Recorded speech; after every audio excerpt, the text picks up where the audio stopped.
Hey everyone, welcome to another episode of RoboPapers. Today we're super glad to have Zhi Su with us today. He's one of the co-authors of this paper called HITTER, a humanoid table tennis robot via hierarchical planning and learning. Yeah, super glad for you to make the time, Zhi Su. Maybe as a start, if you can share a little bit about yourself. Yes. Okay. So, I'm now a senior year undergrad in Tsinghua University, and I did this project when I visited UC Berkeley. Yes, with the cultural arenas and also Shankar Sastry. Undergrad, what substantial contribution have I made to this world? Probably zero. I think it would be nice if it's not negative. And then you just go and do your thing. 3 months later, you got this paper done. I think it's really, really impressive. Today's talk, I will first talk about the background, like the motivations, why we did this project, and I can show some demos and also dive deep into the method parts, like the system overview and the two main parts of the system. And also I will talk about some limitations of our work. So the first part, the background. So we observed that the most recent humanoid work mainly focuses on interaction with static ground, like doing this balancing or cartwheel things. And so we wonder, can the humanoid robots do some rapid interaction with the dynamic environments, like move very faster objects, like the table tennis. Okay, so let me first show you some demo video of the paper. I think some people might have seen this video. So our system supports the humanoid versus humanoid, the system. So and also a humanoid versus playing, human. So robot playing table tennis, right? Playing ping pong. And the forehand and backhand switch, like deal with a very deep ball. And just so we understand what's happening here is this being tele-op or? No, it's fully autonomous. The robot is controlled by an RL policy. How is it perceiving? Can you tell us about how it's perceiving the ball? Like it's doing this really with onboard sensing? Yeah, I will dive deep later, okay, but in more detail. For a short response, the mocap system received the position of the ball. So you can see here, the ball is covered by some reflective tape. Makes sense. So I think the motion is quite human-like. And also we do some extreme tests, like let the robot and the human play for over 100 shots. It was 100 in a row without messing up on the robot's part. That's impressive. Side step. And also the side step movement is very agile. Also, we let the robot play faster against the robot. Returning smash. Yeah, so it looks like you're still better than the robot, but not by too much. Is that right? Sorry? Looks like you're still a bit better than the robot, but maybe not by too much. Is it? Yeah. All right. So this is the success rate experiment. I think the success rate is very high, but there are also some failure cases. Like the robot didn't hit the ball or hit it but cannot return it. Yeah. But I think it's important that these are all fairly unconstrained, right? It's really we've seen people have done stuff with playing tennis before, but it's always been a fixed base arm and this feels like a very natural setup where you could really play with this robot like a person. Yeah, kind true. Of. Is that, yeah.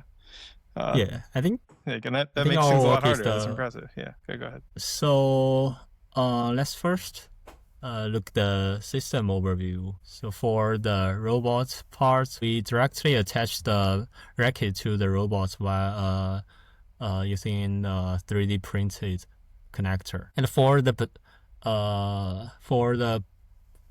ball, we attach some reflective tapes over the ball to let the mocap system detect it to get the position of the ball. And also, I think we didn't show it here, but the pelvis of the robot is also covered by some reflective balls to get the position and also the orientation of the robot.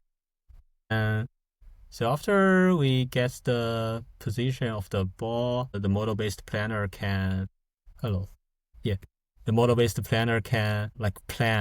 predict the trajectories and also plan the time, the position, and also the velocity for the racket to strike the ball. Yeah, and this information is then inputted to the observations and fed into the policy to control the robot. For the learning-based whole body controller, the policy is trained with the reference motion to make it more human-like. Is the policy run locally on the robot? It's not, yes, right? It's run. The policy is run on the robot, but the model-based planner is run on an external computer. Yeah, because that's the one that's receiving the latest information of the ball, right? Sorry? So the information of where the ball is going, that one is in the external, not in the robot, right? Because I suppose it's running somewhere. So the mocap system first get the position of the ball, and the position of the ball is go into the external computer, and the computer computes the time, the velocity, and the position target for the racket, and this information is then go to the robot. Then So basically, so you have the whole body controller so you've trained your whole body controller through reinforcement learning so that it let me repeat so that you can tell it, like, I'm going to be at this position and I'm going to move this fast so I can hit the ball so I can return it. And then you've trained it on a bunch of those, and then the model-based planner comes up with these trajectories that tell you just why do you need the model-based trajectories? So I think we try to train the whole system end to end from just in a simulator. So you have the table, you have the robot, and you have the ball, and you want the robot to return the ball. But I actually found that because the reward is very sparse, like there is only a reward when your ball landed on the other side of the table, and it's actually very hard for the policy to learn some, So it's even very difficult for the robot to hit the ball, so not say returning it. Yeah.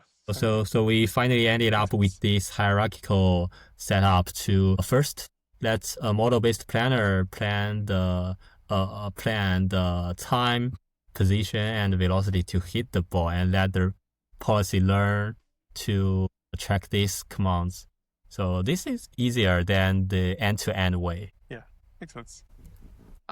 Can you talk a little bit about the whole body control? Like you mentioned here, train with reference motion. Yes. So what are these reference motion?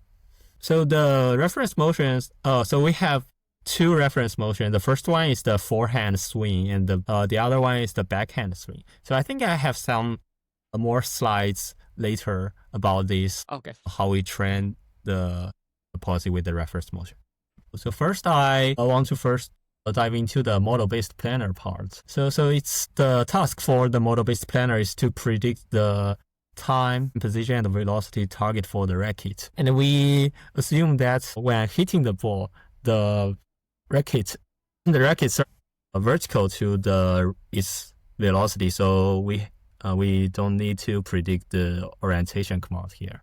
So its task is to predict these three information from the position of the ball.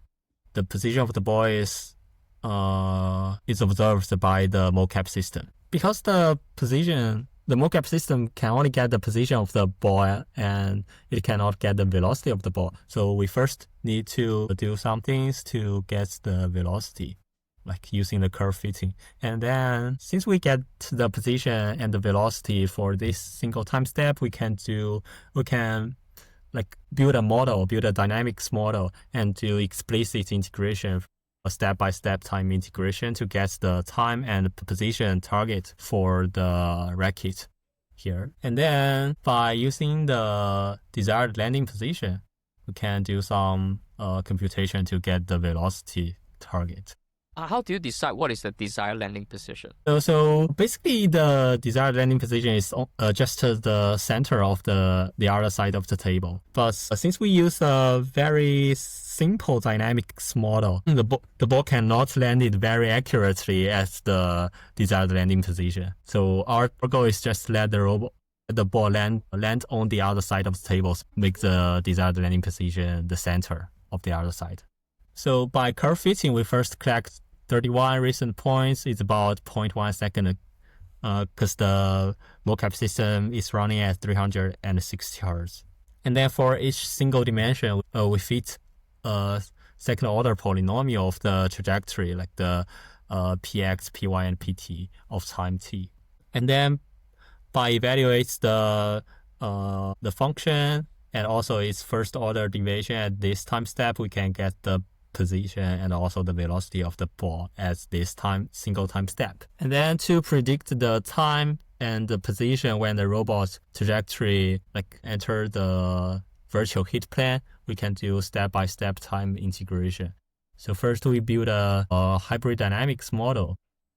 When the ball flies on the air, it has two forces. The first one is the gravity, and the second one is the air drag forces. So we here ignore some forces related to the angular velocity. And also when the ball bounces on the table, we build a model like this model. And the CH here is the horizontal restitution, and the CV is the vertical restitution. So the CH here basically is the friction of the ball and the table. Yeah, so I suppose at least for this paper, you don't consider the spin of the ball, yes, right? For real. So I think there are several parts. Okay. So first, if you want to estimate the spinning, the angular velocity of the ball is also very difficult for the mocap system to do this, since the mocap system can only get the position of the ball. Yeah, got it. Okay. So we ignore the angular velocity here. And also, so here there are three parameters, the K and also CHCV. So we fit these parameters by collecting 15 trajectories of the ball. So for each trajectory, we mean that the ball flies from the one side of the table and bounces once on the table and then exceeds the table. So this is one trajectory. We collect 15 of them and fit these three parameters to get a more accurate model. And then we have this model, so we can just by doing some time step-by-step integration to get the position and also the velocity at each time step, at each future time step. And then find the position, the point that the trajectory intersects with the virtual hit plane. So we get the time and also the position of the racket, the position target of the racket. And the next part is how we get the velocity target for the racket. So we also build a very simple model.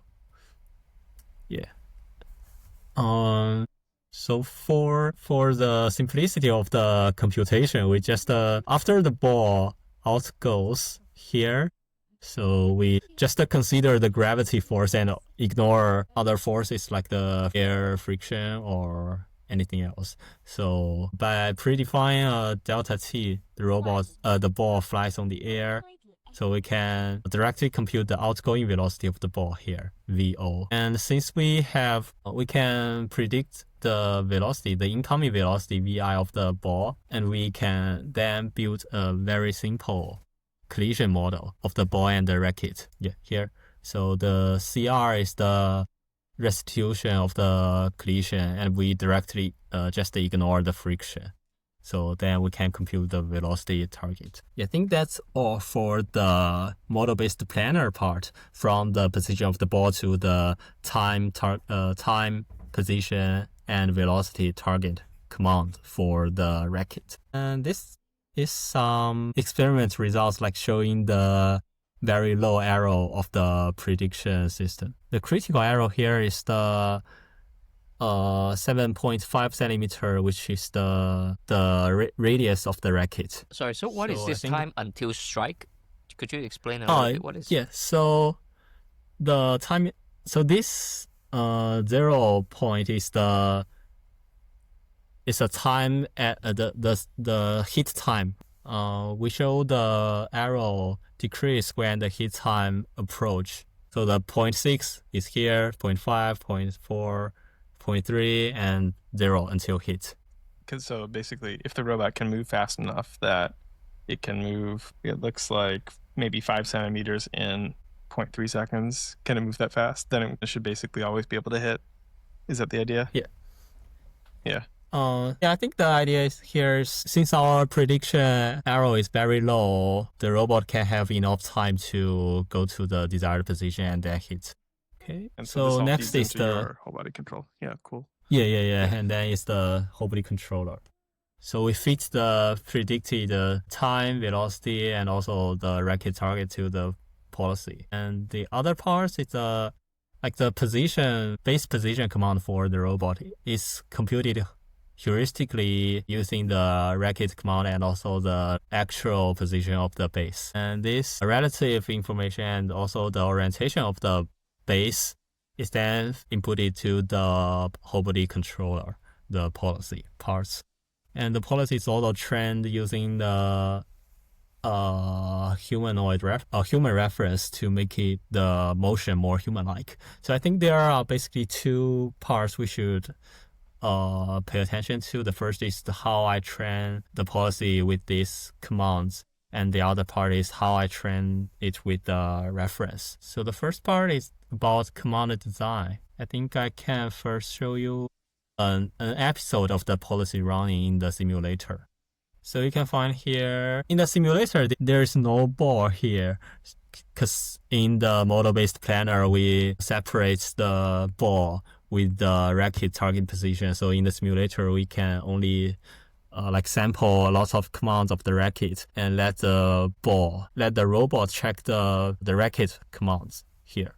So you may notice that there are several consecutive commands in each episode. So using these consecutive commands, the robot can learn to return consecutive balls.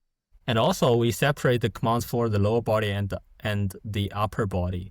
So you may find here there is a command point, the green dot here for the lower body, the base position command, and also the racket command for the upper body.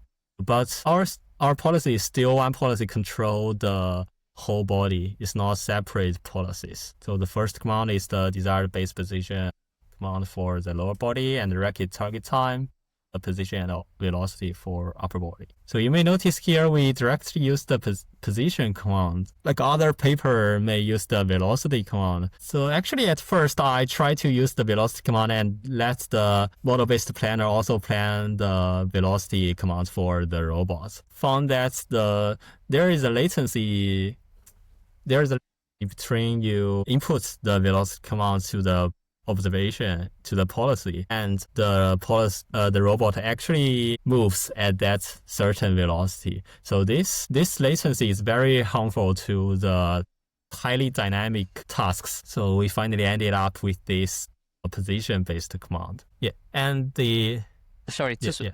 But the position, does it have a time component to it? Time. Does the command say? Yeah. Does the command say your lower body needs to be at this point, which is the position, but within a certain time? Yeah, so when training, we only add the reward terms before the hit time, which means we want the robot to be at this desired position before the hit. And after the hit, there is no need to constrain the position command. Yeah, so after the hit, you just have normal kind of safety rewards, keep the robot standing, so then it just finishes its swing through, gets back to... Okay, makes sense. Yes. I guess I'm also curious about the racket. So here you have the target time, position, but also the velocity. So velocity, I suppose, in order to achieve the velocity, once it passed the target position, it will have a follow through, right? In order to continue the velocity. Like it happens after that. Like once it hit this position at the desired velocity, what does the model learn to do? Like, does it go to a more natural position? Or you see what I'm saying? Once you hit a velocity, okay, you got the velocity, but what is the signal to tell the arm what to do next? So the racket target position only applies to that single time step, only as the target time step. But after and also before the hit time, we have some tracking reward to let the robot check the reference motion. So I will discuss it later to check the reference motion to make it more human-like. Okay. I see. Yes. Cool. Do you have anything to get it into the middle of its workspace or something? So or I guess maybe workspace is wrong. But when you're playing, you would want to keep you want to keep ready. You don't just want your hand to drift up or down, right? You want to be at a reasonable position so you can be ready for the next strike. So I think it's... Or did that just kind of come out from the human reference data? Yeah. Yeah, I think that the robot does not It just okay. present that behavior in real world. Yes. I could also imagine getting that from the human reference data at some point. That makes sense. Okay, cool. Yeah. Sure.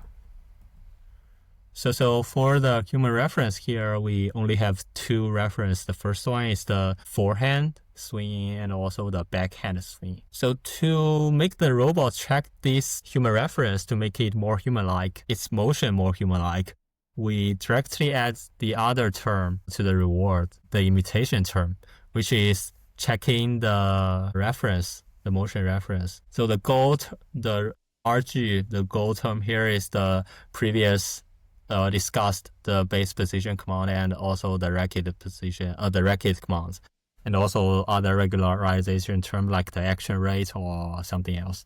So we only imitate the upper body reference motion and let the lower body directly trained by RL to like reach the desired landing position, the desired position for the base.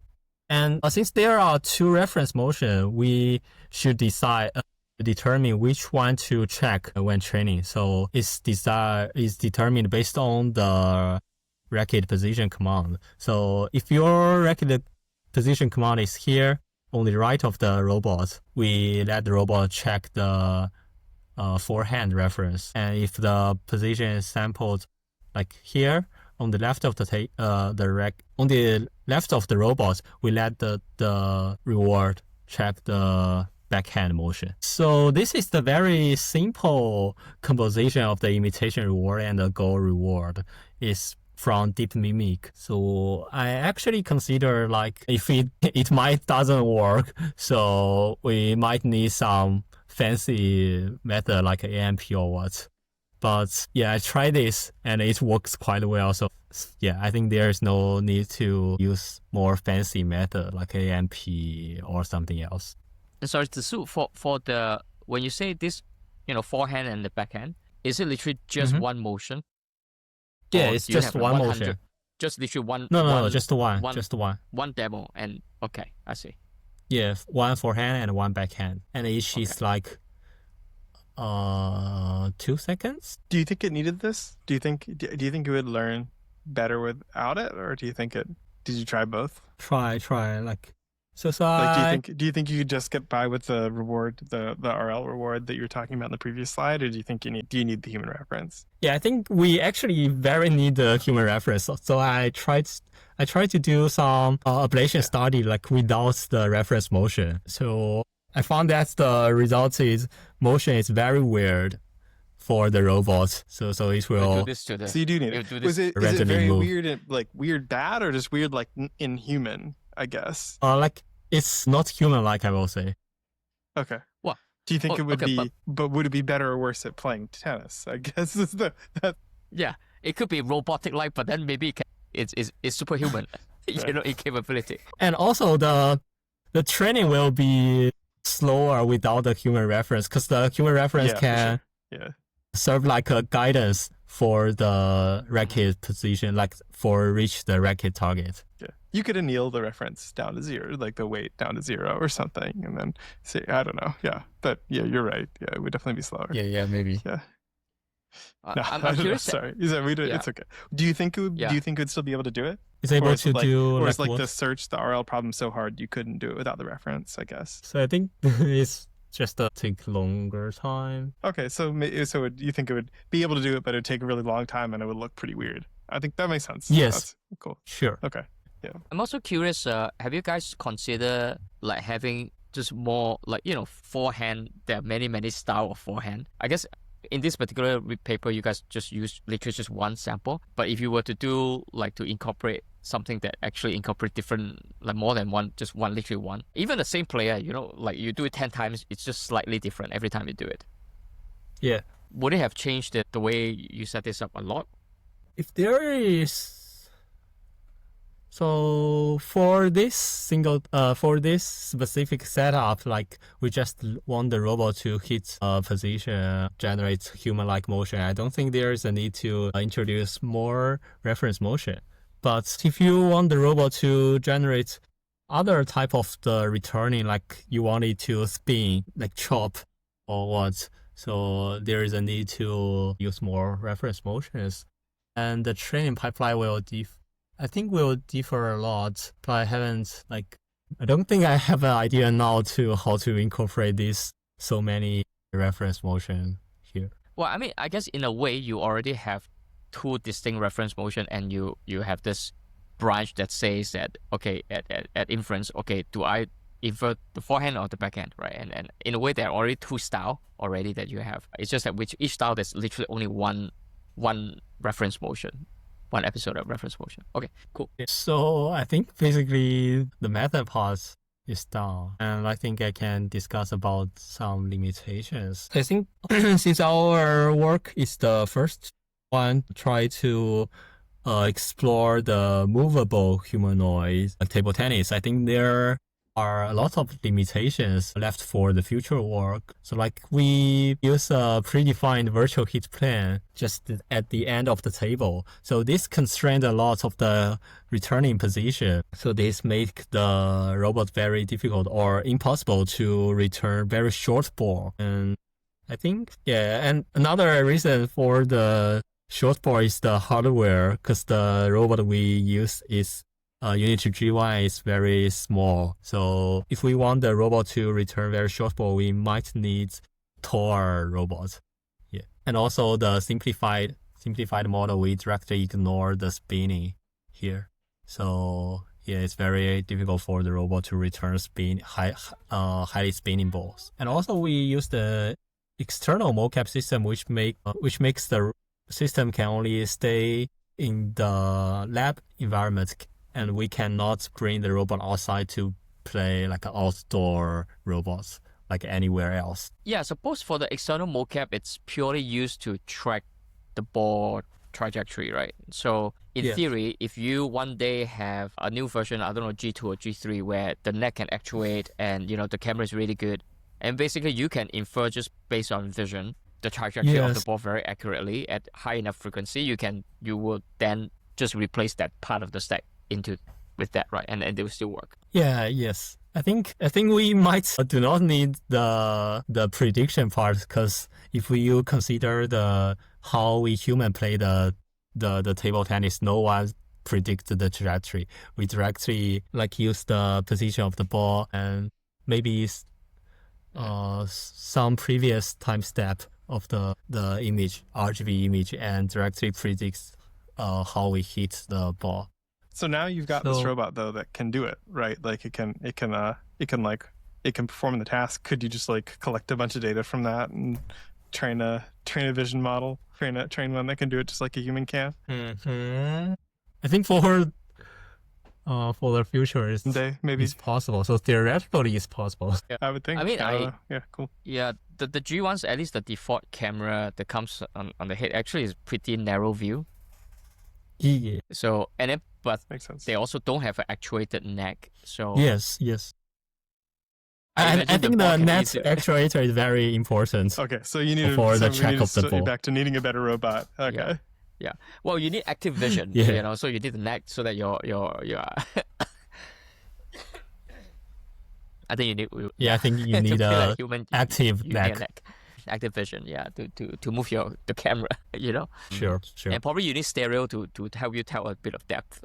We used to. I think if you ask a professional ping pong player to just close one eye, it would be extremely hard. It's very, very hard to tell depth. True. Yeah. How about the hardware? I mean, as you're doing this, I play a lot with G1s lately, and some of the actuators do overheat.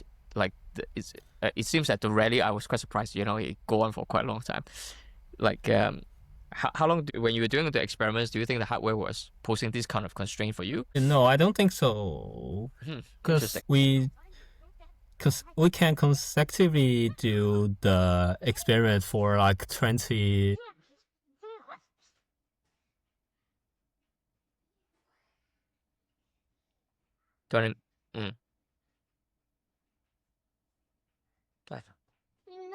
And then the robot will just collapse. I don't know why, but after it collapsed, I felt the heat of each motors, but I don't think it's overheat. I just don't know why. Interesting. You just want to, okay, give me a break. Interesting. Give me a break. Interesting.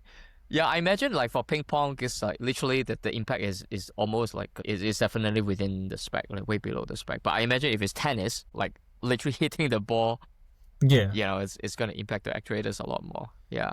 So I think ping pong is Yeah, because actually like for something like a G1, I think makes mm, sense. Interesting. because Um, the weight of the ball is very like very light for the table tennis. So for tennis, the arm actuator will like use much more I think the forces. shoulder, yeah, the shoulder actuators will overheat very quickly. Yeah, yeah. So I guess now that you've done this, what would be? I mean, you kind of talk about it a little bit, but what would be some like further work that you love to you yourself do, or like see other people also try? For like I'm not sure. So for this series, the like for the ball sports for humanoid, I think there are still a lot of different things to do, like badminton, the tennis, because they are similar to the table tennis, but they may focus on different points. Like the badminton or tennis requires the large range of movements, and for our table tennis, the robot just take one step, side step at each round. And for badminton, for tennis, it requires the robot to move a lot. Yeah, there are some challenges. I'm curious, like how quickly did you get from like did things like just start to kind of work like as you do this? Because I mean, so many teams have tried to attempt this table tennis with a robot thing, I think for years. And but I mean, as you said, you guys are the first one to try with the humanoid and actually make it rally for the rally was very impressive. But I'm curious, like which part of it was something that like was a big hiccup that like that you didn't even know whether you can fully solve to have something like this, or was it kind of smooth sailing? I think because I just did this work for like 3 months. I think it's actually very smooth. Like for each If it hadn't been single smooth, it wouldn't have challenge, gotten done. It was at the yeah. Yeah. for each small challenge, I can solve it for days, and there's no need to. There's no cases like I stuck there for several weeks or even months. So I would say it's very lucky. Yeah, that's awesome. The research gods were with you, right? Where you were doing your thing at Berkeley. That's awesome. Yeah.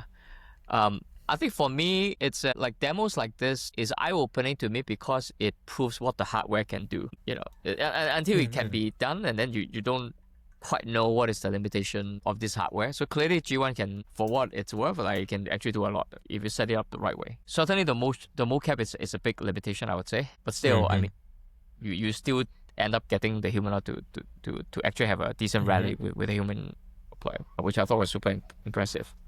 Yeah, thank you. Yeah, I feel like what struck me about it is that unlike most demos that you see, this one actually looks fun. Like I would love to try it out, right? It's looks like so anyway. So I think that one takeaway here is just we want to test the hardware and also the algorithm. So we want to test the hardware and algorithm to try to solve more different tasks. Like so we proved that the current humanoid hardware and algorithm can solve these highly dynamic tasks. This might point a direction for the future work. Yeah, and the second one is like I think the hierarchical decomposition can sometimes simplify the problem. Like, because I tried the end to end and found it cannot work very well. Yeah. So, as I said before, I think there are lots of limitations and there is still a long way to go to achieve like champion level humanoid table tennis. Yeah, this is really awesome. Yeah, thanks so much for the sharing, Zhi Su. Maybe just to, I guess, wrap things up, like this is a common question we always ask towards the end. Are there any like papers that you come across recently that really piqued your interest that you want to share a little bit? So our listeners can also go and read that paper. Zhi Su, thank you so much for making the time. All the best with your applications. Yeah. Definitely looking forward to your future work. Think you're gonna do. I hope you continue this line of work though. I think this is super cool. Yeah, I would love to see you continue to do more of this with the humanoid in sports. I think that's it's the kind of thing that makes people who are not doing research, just get attracted to research, right? Yeah. There are demos that like immediately make you think like, wow, robots can do cool stuff, and this is like, it's actually kind of rare, right? Like, and this one's one that really clicked. It works. It's nice. A lot of fun. Yeah, 9 out of 10 of our podcast is about like picking an object and putting it here. Right. And that's one full paper. Whereas yours is, gosh, you can rally with it's the... very dynamic. It's very cool. Yeah. Yeah. Oh, so, it's really captures people's attention. Okay, that's great. Thank you so much for your time again, Zhi Su. Yeah, looking forward to... So I think, as with a lot of people, I think I saw this robot playing tennis demo video online. I thought I was super impressed by it. I think it's very cool. It's like a somewhat straightforward recipe, right? But he has a nice like division where you track the object and then learn a whole body controller to put the thing into place. Sounds like everything came together really nicely. I really like that this shows how dynamic the tasks that you can perform with one of these robots are, and it does involve like interacting with the world, which we like as he mentioned at the beginning, right? Which we generally don't see with a lot of these Unitree demos, where they're all like the robot like dancing or doing a cartwheel or whatever it is, where those aren't like all that. In the end, that doesn't matter that much, right? Like we really want the robot to be able to touch stuff and do things, and this is like a really cool dynamic example of that. So I really liked it. That was cool work. Really impressive that he pulled it off as an undergrad in 3 months. Nice stuff. So much more than I did back then. Yeah. All right. So how about yourself? What do you think? Oh, exactly. Like I said, like I think the demo is impressive. Not just that it's impressive, but it's also like very. I thought it's a kind of demo that really can get like people outside of like our own little circle of doing like robotics interested in like just getting then people know, hey, the hardware is actually can do this, right? And then maybe draw more attention and more maybe like your next undergrad to do like pick robotics instead of like doing traditional AI stuff, right? Yeah, it seems to me. Yeah, I guess like but like he mentioned, there are a lot of limitations with his setup. Not everyone have a mocap, that is like, roam scale, motion capture, at a high frequency. That setup is not trivial. I mean, he rely on a lot of like physics, classical, technique to basically just shock out the whole problem and make it solvable. And given that he is 3 months, I think is already impressive, very impressive. Right. So that's why I was asking, man, dude. He did it in 3 months, man, in a short stay in a foreign country. Right. I thought there were tons of places where it really feels like you can go a bit farther with more learning, like, and more, obviously a lot more time and resources and whatnot. Like just learning a better model, like of the better dynamics model for the ball. Like even if it wasn't part of the rest of the system, you could learn a better dynamics model for it. So that because like one of the big problems that he was having was just the accuracy was really poor because the model of the ball was bad. Right. There's lots of little things like that I feel like, but I mean, it's impressive. I agree. Yeah, lots of the limitations, like the motion capture setup. That's something where I feel like it'll get better with as time goes on, because like I think we just need more compute and longer kind of time windows and stuff to be able to do that with vision and better cameras on our robots. And like it's exciting because it feels like makes all this stuff feel very real, right? In some ways. Yeah. Yeah, I mean, what he's already proven is as a real world demo is what the G1 itself as a hardware. It can do. You can do basic rally, right? Yeah, not the crazy one, but I can do basic ones. So I think it's just a matter of maybe doing. Yeah, but I think that the whole mocap part, I think, I believe, the next 1 or 2 papers that's along this line of work will probably. What I'd love to see is taking out the mocap and just use the vision and maybe active vision when there's a G2, let's say, that has actuated neck. Then I think you can do really what a human do, which is basically purely vision. Right? From the vision, you gauge the position and then use that to gauge what you should do with the ball coming that way. Mm-hmm. So yeah, because I mean it's not realistic for most environment for you to have a predefined mocap somewhere in a room, right? Right. What you really want is all the capabilities a humanoid can do is sitting with the sensors that the humanoid already have, right? So that could be your LiDAR, your cameras and all that. Yeah. So yeah, but still impressive. Yeah, I mean, this is why I think it's one of those things where it's like there's a clear trajectory, right? Like once if it has like a Thor or something in it, right? The computer, if the robot has some real beefy compute in it and can actually process like 3 or 4 frames, then it can estimate the position of and velocity. I'm sure, at least especially if the ball's brightly colored, right?